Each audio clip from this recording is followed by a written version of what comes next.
lateral lunge. So regardless of how you load it, this is essentially going to be the same as far as the movement pattern goes. The lateral lunge is probably one of the lunge variations that requires the most hip mobility, and it is a little slightly more advanced progression to lunging, but it's a great way to get out of the sagittal plane and be able to kind of move side to side in strength training, and it's just a fundamental movement pattern that we want all of our clients to essentially be able to master.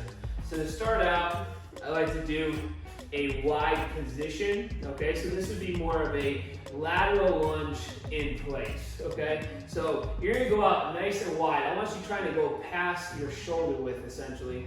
And then from here, you're just sitting back, so you're hinging back, kind of like you're getting down into a squat or a deadlift. So I'm performing a hip hinge, I'm sitting back, and I'm loading this side, and this leg's going nice and straight, and I'm going down as deep as I possibly can, trying to keep my chest up, but I will get a slight forward lean in that position. So again, hips back, knees out, I'm lining my knee right over my ankle, and I'm coming back up. Okay, so this is your in-place variation. If we progress you more to a step-out lateral lunge, it's the same exact movement, except now you're just stepping out into that position and exploding back up. Stepping out and explode back up.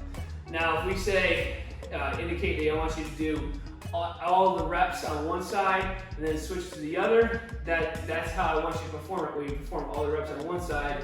Or if we want alternating, we may step out, lateral lunge, and then you're gonna go right over to the other side.